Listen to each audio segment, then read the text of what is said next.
বিরুদ্ধে আপনাকে ধর্ষণ এবং অপহরণের মামলা, গ্রেপ্তার হয়েছেন, জেল খেটেছেন, উনি আপনার কি হয়? আমার হাজবেন্ড। আপনি কি আপনার স্ত্রীকে ধর্ষণ করেছেন? উনি কি হয়, আপনার কি হয়? আমার কিছুই হয় না, আমার ব্ল্যাকমেল ইউজ করতে বলছে। স্ত্রীকে ধর্ষণের অভিযোগে ২২ দিন জেল খেটেছেন স্বামী আনোয়ার হোসেন। এমনকি নিজেকে ধর্ষিতা প্রমাণ করতে ডাক্তারি পরীক্ষাও করেছেন স্ত্রী ইসমত আরা ইতি। জামিনে বেরিয়ে আবারও ইতির সাথেই বসবাস করছেন স্বামী আনোয়ার হোসেন।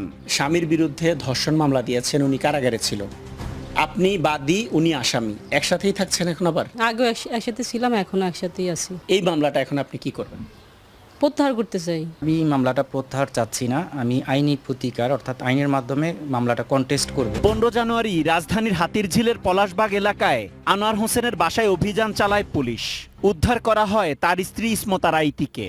স্বামী আনোয়ার হোসেনকে গ্রেপ্তার করে পাঠানো হয় কারাগারে।